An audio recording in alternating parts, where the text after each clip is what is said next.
Welcome to the Come Follow Me and Heal podcast, where we study the scriptures along with the Come Follow Me curriculum of the Church of Jesus Christ of Latter-day Saints through the lens of the Church's support guide, Help for Spouses and Family of Those in Recovery. In Jacob chapter 2, verse 8, we read, "And it supposeth me that they have come up hither to hear the pleasing word of God, yea, the word which healeth the wounded soul. So bring your wounds as we study together to draw closer to our Master Healer, Jesus Christ. Let's heal together."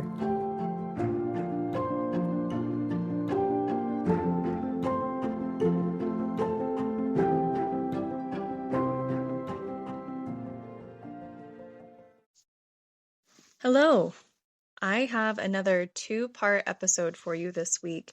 It is such a treat because it is with the faithful powerhouse, Ganel-Lyn Condie. There have been several pinch me moments along the way getting to record this episode. It was a pinch me moment when I sent out the email to see if Ganel-Lyn would be interested in doing this with me. It was another pinch me moment when I got the email back saying that she would. And then preparing for this and actually getting to record this with Ganel-Lyn was not on my bingo card, but I am so thrilled and so grateful. She gave us so many wonderful principles and examples to chew on, so many opportunities for the Spirit to speak to you and your personal circumstances. I just had to break it up into 2 episodes. So enjoy part 1 with Ganel-Lyn Condie and come back for part 2.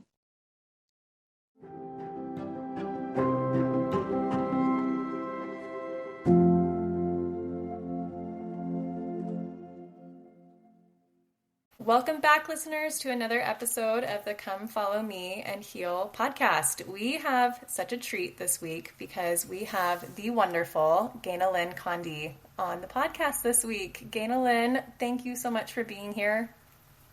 I'm excited, Katie. I'm grateful that we have technology that brings us from Utah to North Carolina together.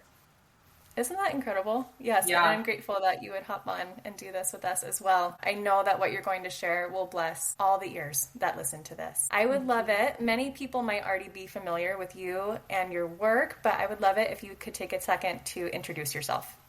Sure. I'm an author and speaker, and I've hosted 3 other weekly podcasts. The last year and a half, I have not been hosting a weekly show, but I do local TV and radio.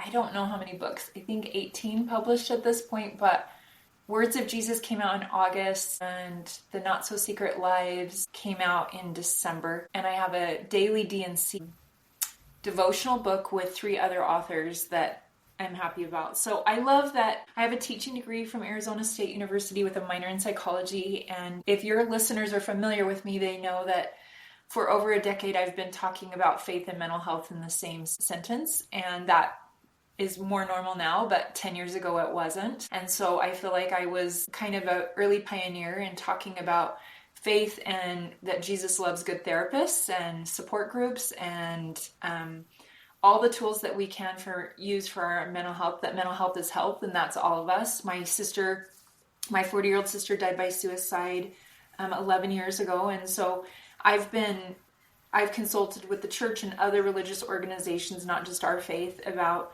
that intersection between faith and mental health. And when I hosted my own Come Follow Me weekly show, Real Talk Changed to Talk of Him, our format was kind of unique in that it was 20 minutes, but we really did both. I had 2 different co-hosts, so the first 2 seasons was Scott and the second 2 seasons were John. We tried to talk about those real life things, that the scriptures are not for this perfect bubble version of life. The scriptures are gritty.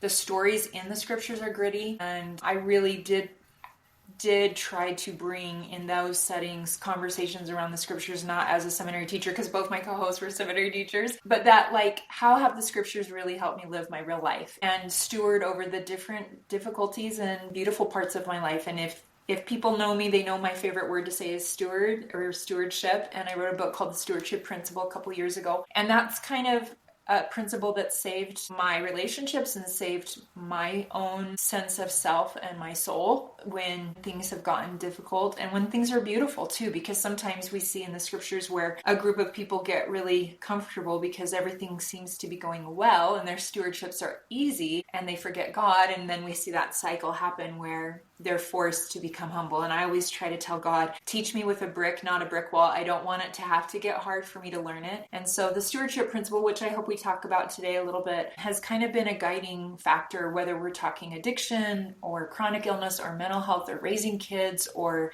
infertility or divorce or all the things that mortality brings.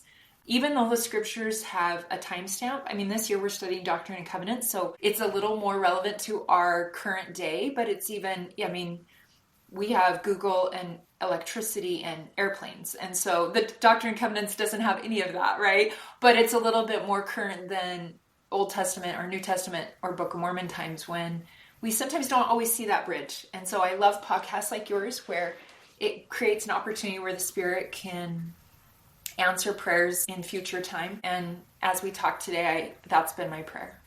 Well, I'm really, really excited. We will, of course, talk about stewardship today. I just have to say, your teachings about the principle of stewardship have made my burden lighter in the position that I am in, and that so many who will be listening to this podcast, it will make the burden lighter that they carry. It's a sacred stewardship, and it can also be a heavy stewardship to love someone and try to support someone who struggles with addiction. But that has been a game changer for me. So absolutely, I hope that we talk about that. Well, Katie, I would have written it just for you and taught it just for you. So I say that with all seriousness. I very much try to follow the Savior, and he does everything for the one. So I always kind of collect in my heart the for ones. And so if you're the for one today, then I really mean that, because that's the economy of God, is that we show up for the one. Sometimes in our viral world where everything is about algorithms and followers, we don't keep it at that level of the one, but I really believe God does. And so, yeah, we're all navigating a list of hard stewardships and maybe more fun, joyful ones. And they all can be sacred if we see them that way. It's when we start taking ownership, which we can get into. So, yeah. Yeah. And you teach that in principle so well, and you also live it in what you share too. So thank you for that. Thank you. One of the reasons that I was so excited to have you on for this particular week is because you did a fantastic podcast episode with Kurt Frankum from Leading Saints, where you talked about your PMG studies that you hold in your basement. And this will tie in to what we're studying this week, which is Joseph Smith history, the first half of the section, verses 1 through 26. But to lead us into that discussion, would you tell us about your PMG groups? Yeah. So our son, who's now 27, so 11 years ago, we were asked to teach Sunday school. Before Come Follow Me was even a thing, we still went to church for 3 hours. So if everyone can remember that far back, that's how it used to be. And we were asked to be the Sunday school teachers. And this is a few months before my sister died by suicide, which is very interesting too. We had 26, 16 to 18-year-olds. So that junior high school, senior year wrestle time, right? Where there's a lot of like, I don't know what I feel about church, but my parents have made me go kind of wrestle. And this is during Prop 8 stuff. And so we had kids wrestling with some LGBT stuff and not sure they even identified as a member of the church. They didn't necessarily love to come to church, but we really tried to teach Sunday school in a really vulnerable and open way. And we used the curriculum that was provided, but it was, it wasn't always naturally included what we knew these kids were dealing with. And so I remember one day just thinking, I need to start normalizing conversations around addiction, because I know what this age group, where Satan is trying to get them. And, honestly, I feel like Satan talks about sex a lot, and he doesn't get to have sex, and he talks about all the things he can't do. And then we as faithful members don't always talk about it. And yet we're the ones who are supposed to be stewarding over sex and food and shopping and, I don't know, all the things that can turn into maybe an out of balance extreme. We're supposed to steward over those things in mortality. And Satan, who really tries to lead the conversation isn't having those experiences. And so in an effort to kind of reclaim the conversation around addiction in a safe way, I came up with the idea of calling all addictions broccoli addiction. And so we went to Sunday school one Sunday and we just started talking about addiction in that way of that it was like, because honestly, Katie, how many people are addicted to vegetables? Not very many. I mean, maybe there's some, I want to be sensitive, but maybe there is someone that is just like craving daily broccoli. I just haven't met that person, and I've done a lot of work in this addiction recovery space. So we just felt like that was a normalized way. And we told the kids, we're going to call every addiction a broccoli addiction. And then when we're reading the scriptures and we're talking about quotes from our current leaders and you're applying a gospel principle to your life and you see where it connects really directly with your broccoli addiction, we wanted the kids to start normalizing talking about that within a church setting without it being overly vulnerable in disclosing details. And it worked. Well, within that same year we were teaching Sunday school, my son decided to start a mission prep group. He had attended someone in a home and he came home and he was like, And so because we had all these kids in Sunday school, it grew pretty fast, but it was kids from all over the valley. Strangers would show up. And it was such a beautiful opportunity. So we kind of carried over that broccoli addiction to PMG. And that's what we called as PMG because of Preach My Gospel. And the kids really lead it. And it took a couple year break because I always tell people when they hear about this, they want to start one, that it really helps if kids are 16. They have cars, they're dating, they have contacts for life. So there was a couple of years my son was gone on a mission and we were stake mission prep leaders. So we weren't hosting in our home, but then our daughter turned 16 and she started it up again. So now all of her friends have come home, including her from her mission. And so we've gone through this. Our son, who's still not married, comes, and often the full-time missionaries come. We have early return missionaries. We have service missionaries. We have high schoolers. We have college kids. We even have a couple of the OGs that are married with kids that will sometimes come.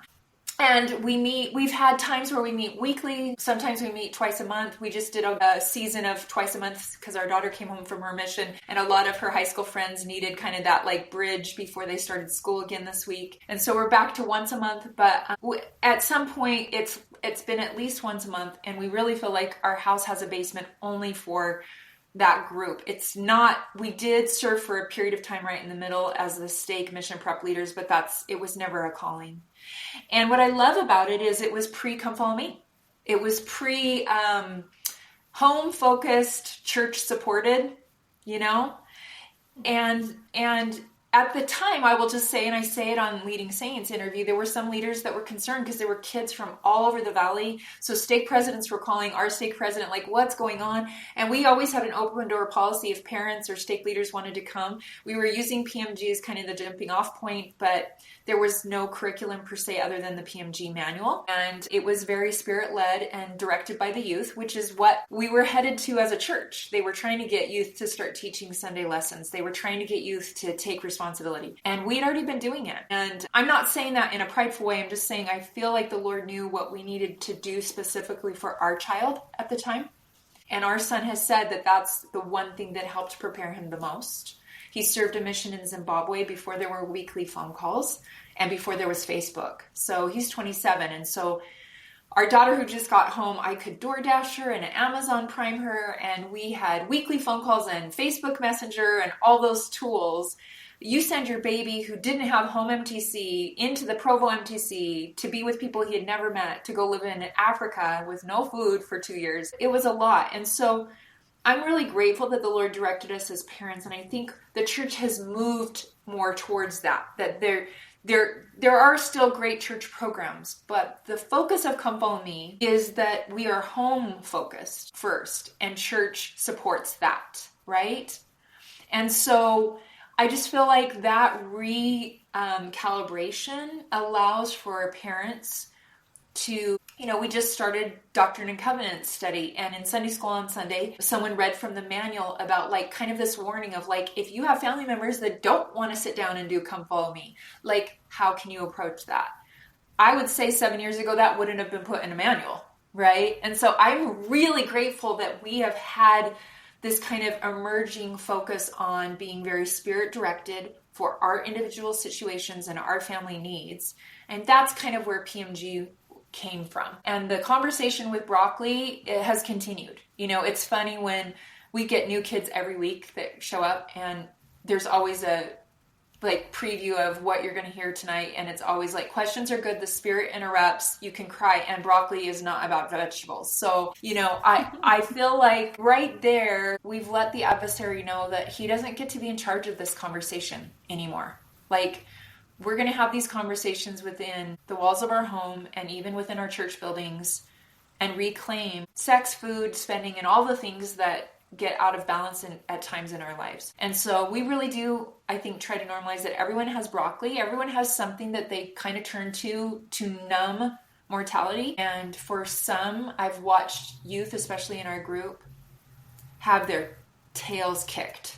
Like, we've been doing this 10 years. So I've watched kids delay for a year or 2 years to go out on the mission because they were really dealing with some broccoli.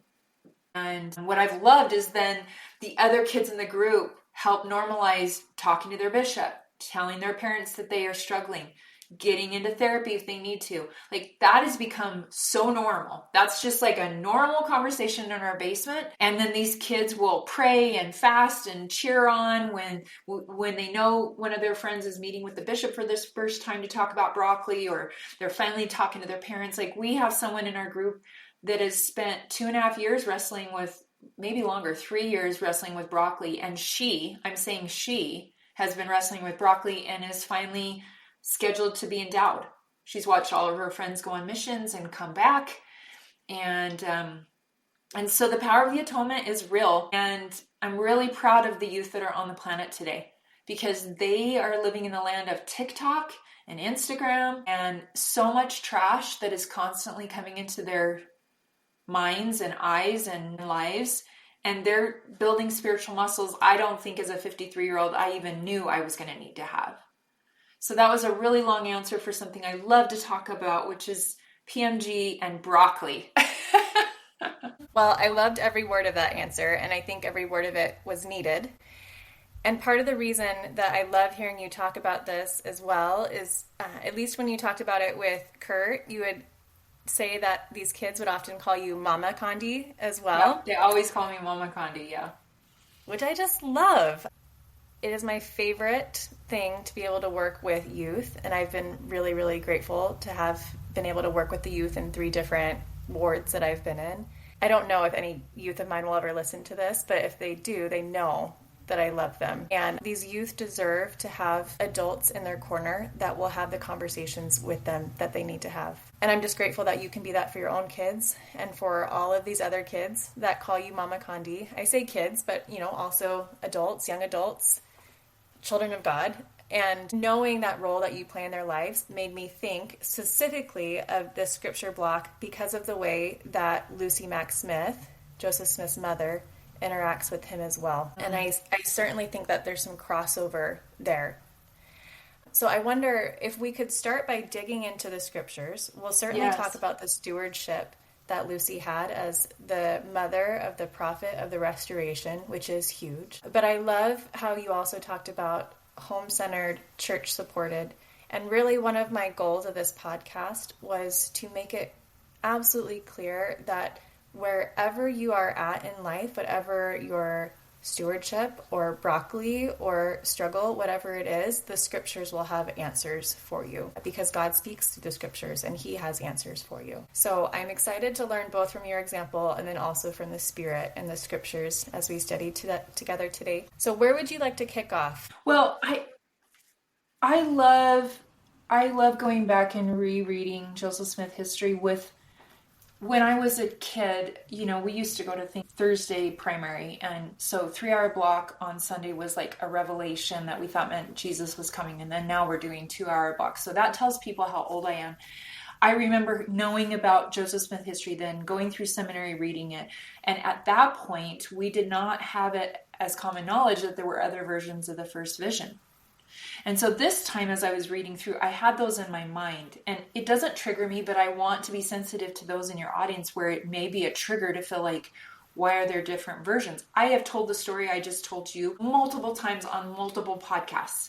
And every time I've done a different version of that because the Spirit has directed me to emphasize different things. So I don't personally struggle with there being different versions of the first vision.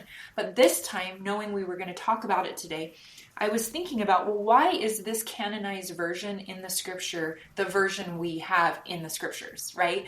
When we know there's another version that kind of highly emphasizes Joseph's indiscretions as a youth, where he may be wrestling with whatever as a teenager, right? And having those questions. But when we read this version, I really had this awareness of the adults in his life. And you brought that up already, right? Like what we know from this is obviously his family made it normal to have conversations around religion. Because some in his family were joining one faith, some in his family were joining another faith, and some were not sure. So I think number one, wow, what does that do to the shoulders of all of your listeners of parents that are stressing because their kids are not sure how they feel about faith? Like we've culturally made it seem as if there's this like straight arrow path and we check all the boxes, and when your kids aren't doing it but everyone else in Relief Society is, then you're doing the recipe wrong. And I would just say, let's go back to the prophet's mother, who obviously created a culture in her family where reading scriptures was normal, asking questions was normal, and investigating religion was normal. I mean, what does that do to us as parents in our stewarding of trying to give our kids faith? Like all those kids that call me Mama Condie sometimes open up about how their parents don't respond to them the way they see my husband and I respond.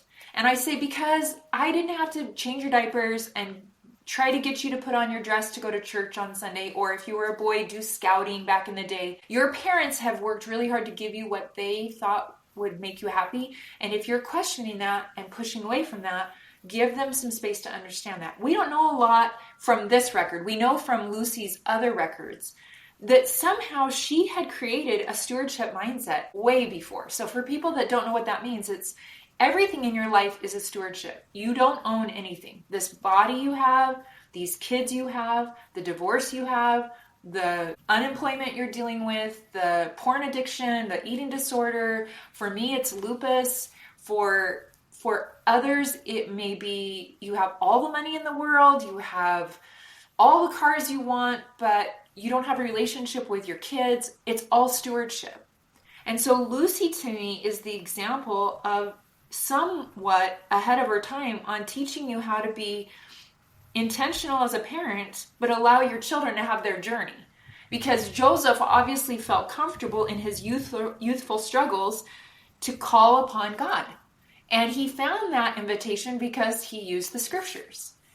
I don't know if he didn't roll his eyes every single time, the Bible got brought out. We don't have that record, but we know there was enough that there was a big religious revival.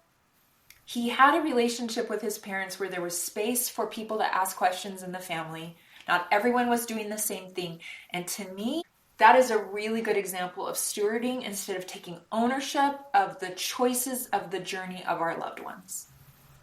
Yeah, because isn't it interesting that it does mention his mom several times? It mentions his family, actually, several times. But it doesn't say, my mom told me to go to this church, and then she told me to go read this scripture, and then she told me to go to this grove of trees, and she told me, Now, yes, like you said, she certainly created this environment. But it sounds like when you think about the difference between stewardship and ownership, which you teach beautifully, and maybe you can give us a little bit more insight into, it sounds like Lucy Mack Smith did lay the groundwork of effective and God-led stewardship instead of trying to let worry take over her actions.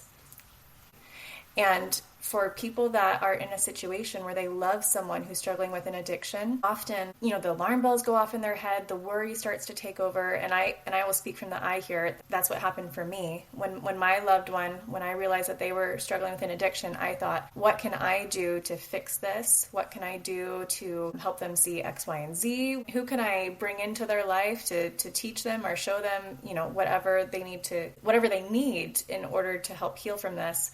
And I heavily leaned into ownership instead of stewardship, which is why this principle is so important for me. And I wonder if you could just speak into that a little bit more of the difference in what Lucy's doing between stewardship and ownership. So the things that you just mentioned are really crucial, because sometimes in a stewardship mindset, we do feel prompted to include an invitation or bring in an outside resource. But when the worry is louder than the prompting, right? When that's the driving force, then I am not necessarily making an invitation to my loved one out of a stewardship mindset. I may be clinging out of worry and in desperation, inviting them or including some outside resource in ownership. And basically I don't get a sense that Lucy has ownership on, at any given moment, Joseph's decisions.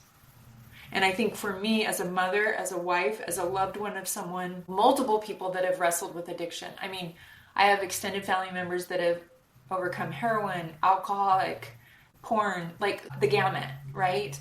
That it is much easier to stay in stewardship if I haven't birthed them or I'm not married to them. So I slip into ownership every day. The reason I wrote the book, The Stewardship Principle, is it's a principle, which means I get to choose out of it. So the way I wrote the book, it's 68 pages, and each chapter I kind of try to take coordinating stewardships, and I give voices for the owner voice versus the steward voice at the end of each chapter, because I have to practice which voice I'm listening to. Like right now, my cute daughter that just came home from her mission has been in our home since October, and her first year of college before the mission did not go well. And she had always done really well in school. And she had always had good friends, and she'd been involved in extracurricular, and like she had figured that out. That stewardship worked for her after her freshman year, which was a little bumpy, but her first year of college did not go great. And she often will say that stewardship of her first year of college prepared her for the stewardship of a mission. Well, now she's back at school. She moved out this week. She's living, only 30 minutes down the road going to college, but she's living on her own. And I have been in so much more worry the last 2 days because she started classes yesterday. And every single time I feel that, like, should I text? Should I check? I have to stop and pray first to make sure I recalibrate. Am I following a prompting out of fear or worry? And I'm not saying I always get that right. I'm sure my kids will tell you that I texted or invited or orchestrated or called, and they could feel the worry more than they could feel the stewarding. But I've tried the last 24 hours. Literally, I've been praying so much the last 24 hours. I have a child that has dropped out of college 3 times and is in a sales job. So I'm always praying for him all day for sales, right? And then I have this daughter who I'm hoping this next semester is a different experience for her. And I have felt the ownership voice really loud today, all day. Like, she didn't respond to my text this morning. So what does that mean? How did she get her other classes? And knowing that part of her experience is that I can't be right in the peripheral of her vision all the time. That there has to be space. When we look at God and we see his perfect parenting, we see that he gives space. He doesn't give us a temple recommend and then is like everyday checking. Are you still worthy? Are you still worthy? Are you still worthy? Right? We are given a calling, and then we're expected to magnify it, which means do it. It doesn't mean do it perfectly, right? We're given babies at the hospital, then we get in the car and we drive home and we have to parent them, right? We're all stewarding. The problem is when, especially with our children and our older children, adult children, man, oh man, if you don't figure out stewardship when your kids are little, teenage years and YSA ages will kick your trash, because then they're not sleeping in your house. They may have keys to a car. They're dating people. They're making big life decisions and sometimes eternal decisions in our minds. And we're sitting there thinking, wait, I had a family home evening lesson about that. We talked about that and Come Follow Me.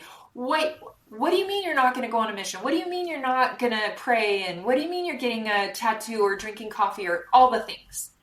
And so I get this sense here that Lucy had an understanding of that there had to be a journey time. There had to be space. And oftentimes when I go into fear and I go into worry and I think I'm being in stewardship, but I'm really getting in ownership, I have to get silent and clear that God's not panicked. That I am making a decision or an invitation or a text or a phone call out of worry. My kids can feel that. My spouse can feel that.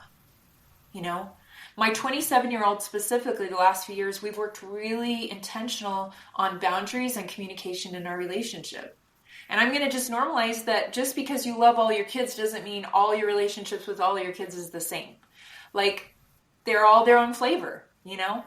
And my son will say often that he can feel that I don't parent as much from worry. That doesn't mean because every prayer's been answered and I fasted and prayed and everything's worked out. Think about where Lucy's at in Joseph Smith history in these verses and what's still to come. We already know how the story ends. Can you imagine if Lucy hadn't been practicing at this stage a stewardship mindset, how she would have handled it during the Nauvoo era or Liberty Jail era, where she watched her son navigate some really intense stewardships. So I just would say that that stewardship voice feels less panicked, it feels less worried, and it feels like humility and surrender. It may include an invitation, an action item, including an outside resource. But I think all of us can relate to that feeling of doing those same things with a worry ownership mindset versus a stewardship mindset and the difference of that, what that feels like. And I think the biggest thing I try to teach in the book, it's letting go of outcome. I know I'm in ownership when I'm highly focused on an outcome, whether it's in how many books I'm selling, behavior of a child or a spouse, a number in a bank account, a number on the scale. Those are all outcome based. And I think in God's economy, 2 plus 2 in his economy is 20,000. In the world's economy, 2 plus 2 is always 4. And so I don't know what God's going to consecrate for my child's good. I don't know how long my loved one is going to have to navigate with broccoli and how many jobs they're going to have to lose or how many times they're going to have to be homeless or how many, And I say all of that with a very heavy emphasis. If anyone follows me on social media, I am a big believer that you can't be in a stewardship mindset if you're not boundaried. And God is a very boundaried person. God says no, and he's loving. So stewardship does not mean you give 100% access to someone. I have a relationship right now where that person does not have access to me, and my stewardship in their life is that I pray for them only when prompted. That's it. That's not, I've worked on my healing and my forgiveness, but they don't have access to me. And that could change one day. So I want to always put an asterisk PS at the bottom when we talk about stewardship and ownership, that boundaries are essential. And God, look at Jesus's ministry. He didn't chase everyone down the road saying, please come and be healed by me and listen to me. He was a very steward teacher. He would sit on the mountain and those that came listened, right? There were very few instances where you sense that he went off the beaten path to go find. He went off the beaten path to find the woman at the well, which I think is significant because she had her own broccoli going on. And that was the first person he said, I'm the savior to. And she was the outcast in her society because of her broccoli. So I would just say that as a parent, as a spouse, as a teacher, as a worker, as a missionary, we are all called to be stewards. And some are called to steward some really heavy things. I have some friends, they have stewarded the hardest things, all of them. There's not a thing that's not in their Lifetime movie. And then I have other friends that I'm like, I think you broke a nail once. It looks like on the outside, they haven't stewarded a lot of hard stuff. So I love talking about this and I love pondering on what did Lucy do to get her mom heart ready for a really long stewardship that she was going to have to watch play out. And aren't we grateful that she didn't step in ownership and say, no, this is too hard. My boy, you cannot do this. You cannot talk to angels. You cannot translate records. You cannot start a church. No. They're going to kill you if you do this. She knew that. And she let there be space for him to do his mission. And that's what I have to tell myself all the time. That if I go into ownership, it's actually going to delay my kids' missions in their life, what they came to earth to do. And so if I can switch back into stewardship and catch myself, it will actually facilitate their growth, their learning, their happiness faster. Absolutely. And as we're talking about Lucy, not to put her on a pedestal, right? Not to say that she did everything perfectly. Right. In fact, she actually is my favorite person in all of church history, partly because she has so much spunk. She is a sassy frass for sure. Yes, yes. And I think actually that does speak to the kind of tenacity that it takes to have boundaries, to live in stewardship and not ownership.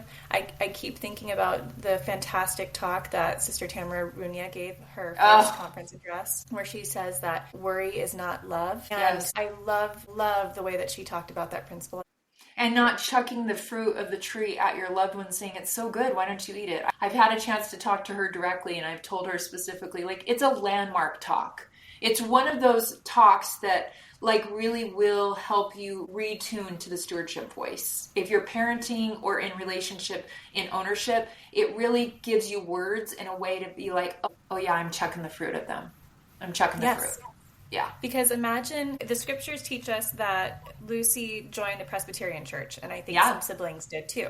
Yeah. And imagine if she had really imposed that on Joseph to the point where he did not go on his own journey to seek answers from God, but he was concerned about the welfare of his own soul. And it was important that he went on that journey on his own. And I love that she created this environment where it was okay for Joseph to come with a different viewpoint on religion, because we learn in this account, the one specifically in the scriptures, that the first person he talked to after this vision was his mom. And the thing that he told her was that he learned for himself that Presbyterianism is not true.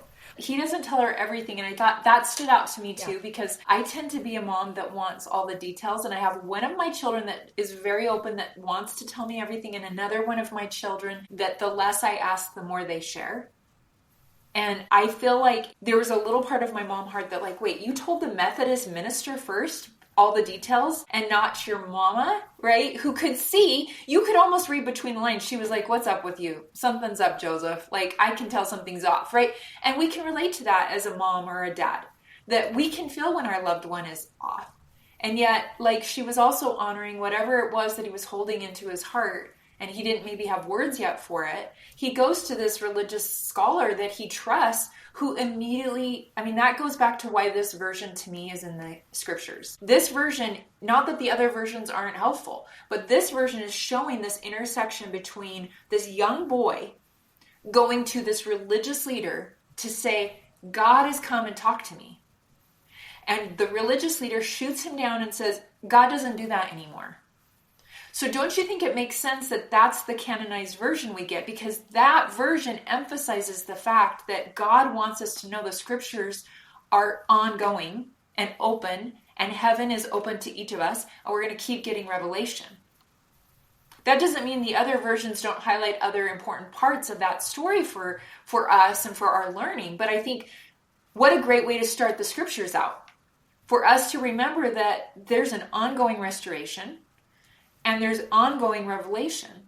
And if Lucy had walked in and like maybe, and I've done this, I've pushed too hard to like get too many details. That's a different conversation than when my child or my spouse or my friend wants to tell me because they're ready to talk. Obviously she was sensitive, and she acknowledged that there seemed to be something going on, right? And he shared that he knew some parts of that. And at some later date, he does share all of those details. Right? We know that from other records. But in this moment, man, oh man, I can relate to that mom feeling of like, something's off.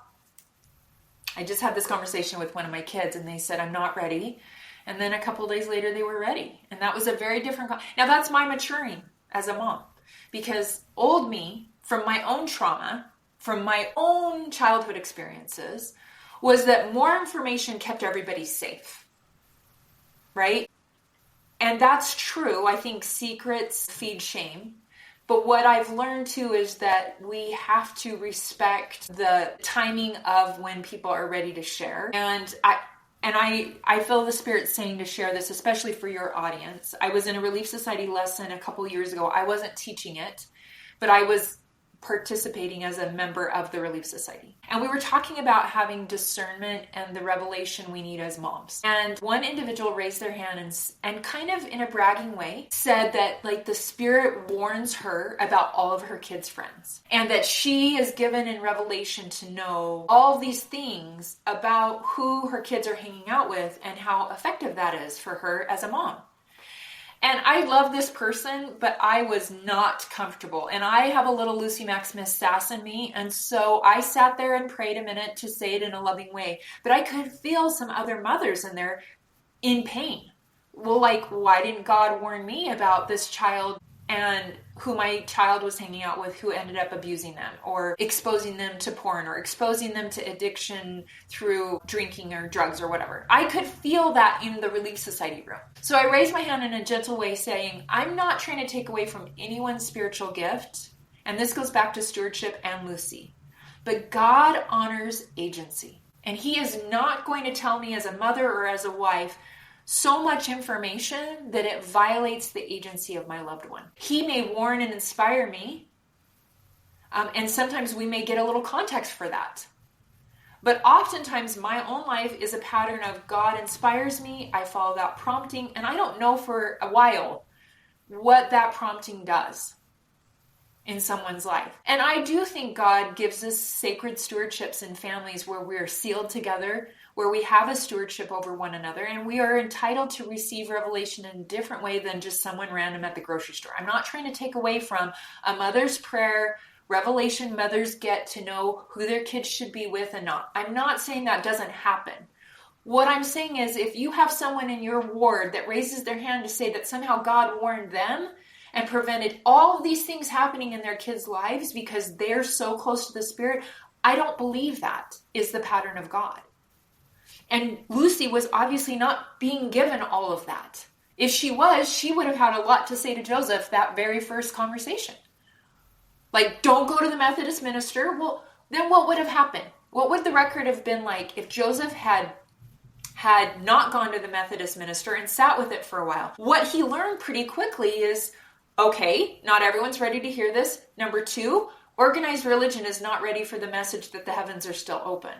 So was that a second witness to Joseph of what he had received in the grove? Which was the heavens are open, right? If he had kept it to himself and then kind of, you know what we do when we get a revelation or a spiritual experience and then like 3 days later we're like, did that really happen? And then like 3 months later, I don't know if it really happened. Like immediately almost he gets a validation from God via a minister that's like, you're crazy. And that's exactly what God told him. Literally, God said, don't join any of them. And then he's like, yeah, but let me go tell this. He's a really good minister. He's really open-minded. He's a progressive one. I bet he'll think I'm pretty cool and smart. And he'll talk with me about it and we'll read the Bible together. And that didn't happen. So I just throw that out there that if you think that by being directed by the Spirit as a parent or as a spouse or as a loved one means you're going to get a warning for everything that's going to happen in your loved one's life, I don't believe that follows the principles of God. It violates the agency principle. And obviously we know God cares about that one almost the most, it feels like to me. If you look at the plan of happiness, it started with the law of agency being protected, right? So I'm glad Lucy didn't violate that. And I'm glad that Joseph went and told a Methodist minister and he had a confirmation pretty quickly that, yep, God's warning to not join was probably right on track. Well, and I'm so grateful that you do share that because I think for this specific audience, the principle of agency, you start to look at it in a whole new way. I was talking with a friend who's 20 years ahead of me who had been through something very similar to what I'm currently going through. And one of the first questions she asked me was, so what has God taught you about agency during all of this? And it is really hard to come to grips with the idea that this person has the agency to make their own choices and we cannot. It's not just that we shouldn't, like we actually can't. Like God will not allow us to interfere with someone's agency in that way. It does become easier when we can combine this with the concept of boundaries, because boundaries and agency go hand in hand and they help make the other clearer. And as you were talking, I was also thinking about a very specific section in the support guide that the church has for spouses and families. They have an entire section, Principle 8, which talks about boundaries. And I would encourage listeners to go back and read that section with these scriptures, with what Ganel-Lyn's saying in mind, and to think about boundaries are for us to protect our agency and to protect the agency of others. And when we can have boundaries in place, we allow the space for God to work his miracles in our lives and the lives of our loved ones, which is exactly what happens here with Joseph.